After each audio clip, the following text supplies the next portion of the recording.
दोनों एक ही ताली के चट्टे बट्टे हैं। उनके राज को अगर जंगल राज कहिएगा तो इनके राज को आप लुटेरा राज कह सकते हैं। कश्मीर से 370 धारा हट जाने से हमारा पेट तो नहीं भरेगा। पेट भरने के लिए रोजगार चाहिए। शहर के स्कूल की स्थिति देख लीजिए, जुएरी का अड्डा बना हुआ है स्कूल, लड़की पढ़ने के लिए नहीं जा रही है। उनकी जो भी योजना है एक भी धरातल पे काम नहीं कर रहा। उनके विधायक खुद विकास विरोधी हैं। अगर एनएच की बात करें तो एनएच एकदम ऐसा है कि लगता है सड़क गड्ढा में सड़क है या सड़क में गड्ढा है, इसका पता नहीं चल रहा। यह है हमारे माननीय मुख्यमंत्री जी का विकास। नीतीश कुमार जी जो वादे कर रहे हैं और जो कह रहे हैं हमने विकास किया, वह सिर्फ खोखला विकास हुआ है। विकास कहीं नहीं। उनके इस 5 साल के कार्यकाल में जितना भ्रष्टाचार, अपराध और शैक्षणिक माहौल जितना ख़राब हुआ, उतना इतिहास में कभी नहीं ख़राब हुआ। कहें तो विकास की जो पटरी पर बिहार चलने के लिए तैयार था, उसे पटरी पर से उतारने का काम नीतीश कुमार जी ने ज़रूर किया, लेकिन विकास को पटरी पर लाने का काम उन्होंने नहीं किया। अच्छा, ऐसे ही आपको कहाँ लगता है? ऐसा कहाँ लगता, आपको बता देते हैं। आप पूरे बिहार का भ्रमण कीजिए।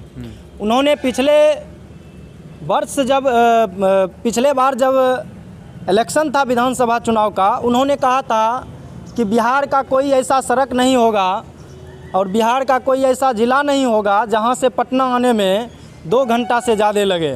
और आपको मैं बता देना चाहता हूँ, दूर की बात तो दूर जाए, आप खगड़िया से पटना जाने में आपको 7 से 8 घंटे लगेंगे, जिसका दूरी 150 किलोमीटर है।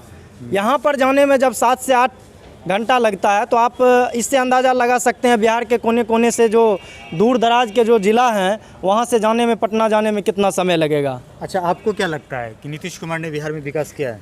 नहीं, बिल्कुल नहीं। जो नीतीश कुमार की जो भी योजनाएं हैं 5 साल में, जितने भी इससे पहले भी मुख्यमंत्री 15 साल से, उनकी जो भी योजना है एक भी धरातल पे काम नहीं कर रहा। उनके विधायक खुद विकास विरोधी हैं और उनके विधायक जो हैं, माननीय सदर विधायक जो हैं पूनम यादव जी, उन्होंने लगातार विकास विरोधी काम किया है और जो भी योजनाएं होती है उसमें मोटी रकम का मांग करते हैं।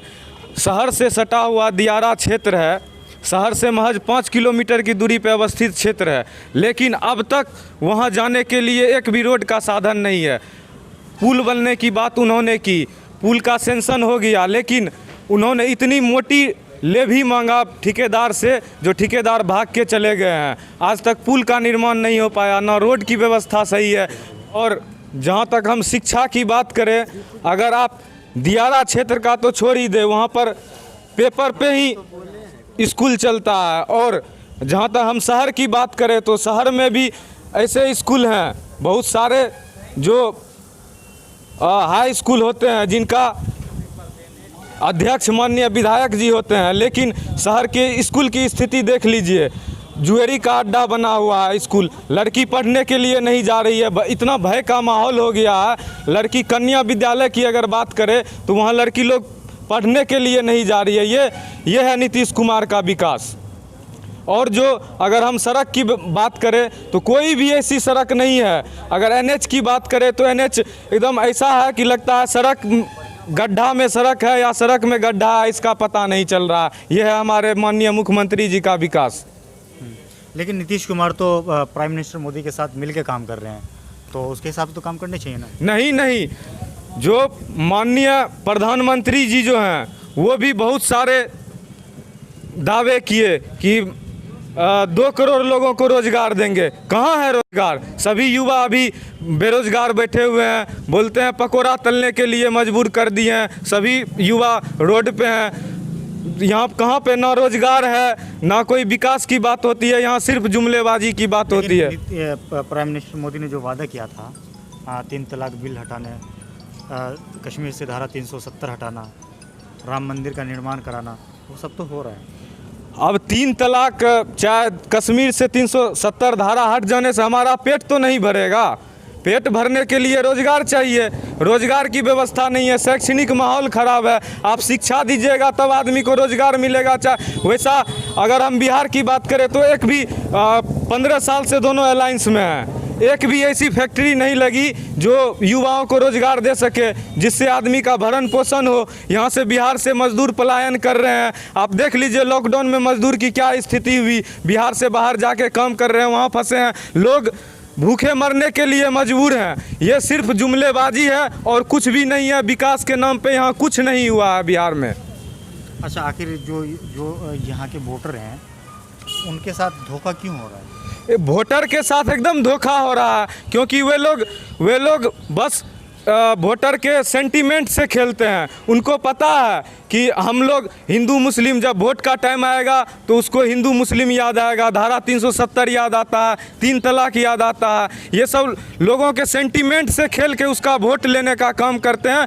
और विकास के नाम पे कुछ भी नहीं हो रहा है। लोग समझते क्यों नहीं इस चीज़? लोग अब उनके जुमलेबाजी को समझ रहे हैं और आगामी विधानसभा में बिहार के जितने भी युवा हैं और जो बेरोजगार हैं और जो भी लोग हैं, सभी इस बार उनको जवाब देने का काम करेंगे और इस बार बिहार में पप्पू यादव की सरकार को बनाने का काम करेंगे और बिहार के निर्माण का बात करेंगे। लेकिन आपने पप्पू यादव का नाम लिया है, तो पप्पू यादव के ऊपर तो बहुत आरोप लगता है कि बीजेपी का बी टीम है। ऐसा बीजेपी का बी टीम अगर रहते तो बीजेपी की जितनी भी योजना आई, जो भी धरातल पे नहीं है, उनका खुलकर विरोध करते हैं। ऐसा बी टीम बस एक मतलब मतदाताओं में एक भ्रांति फैलाई जा रही है इस बात की कि वो बी टीम का काम कर रहे हैं। ऐसा कुछ भी नहीं है। किसके द्वारा फैलाई जा रही है?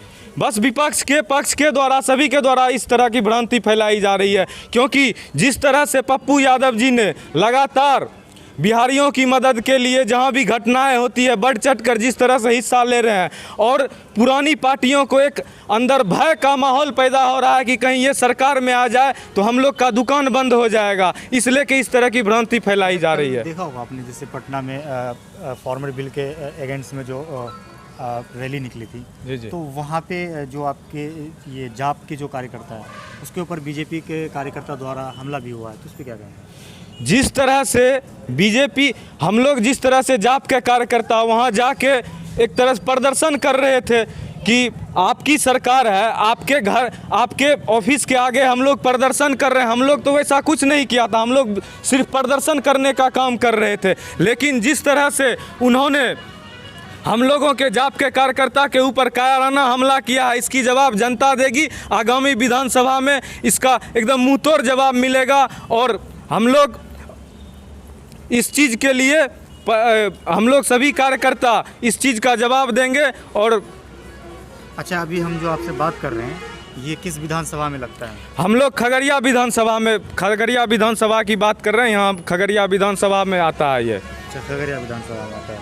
चलिए, मेरे साथ एक और जोड़ रहे हैं, इनसे हम जानने की कोशिश करेंगे। आप इधर की तरफ आ जाएँ। आप ये बताइए कि इस बार बिहार में किसकी सरकार बननी चाहिए? देखिए, मेरे माना जाए तो क्योंकि हम लोग 15 साल लालू जी का भी शासन देख चुके हैं, 15 साल नीतीश जी का भी शासन देख चुके हैं। दोनों एक ही ताली के चट्टे बट्टे हैं।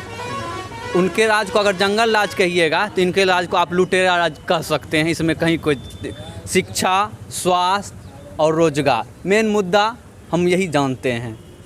22 लोग मर गए, मुजफ्फरपुर में बच्चे मर गए। लेकिन लोग तो वोट देते हैं जी, लोग वोट दे रहे हैं, लेकिन हम बताते हैं 22 बच्चे मरे, दोष लीची को लगा दिया गया। हर साल हमारा कोसी क्षेत्र बाढ़ की विवश का झेलती है।